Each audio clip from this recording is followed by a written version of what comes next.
Text, Beltone HearMax app, how to use Find My Hearing Aid. Logo, a globe with arrows around it pointing counterclockwise. Text, Beltone. Open the Beltone HearMax app. Download on the App Store. Get it on Google Play. Note, location services must be enabled on your mobile device to use the Finder feature. The home screen on the HearMax app with an all-around, noise filter, and speech clarity button in the center and home, connectivity, My Beltone, and more buttons on the bottom. Text, tap My Beltone. At the top of My Beltone page under Hearing Aid is Find My Hearing Aid button. Text, tap Find My Hearing Aid. A map appears on the phone with a location pin with a hearing icon that reads both. Text, the map will show where the hearing aids were last connected to the app.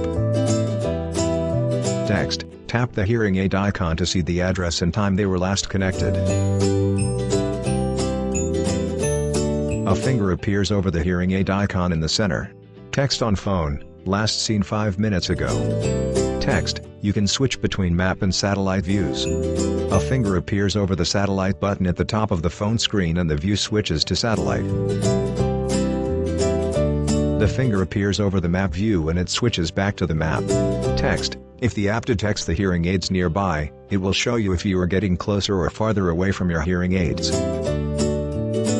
Look for the indicator on the blue bars at the bottom of the screen.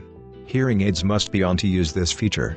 If the batteries run out, the nearby mode will not be available and the map/satellite view will show the location where the hearing aids were last connected to the app.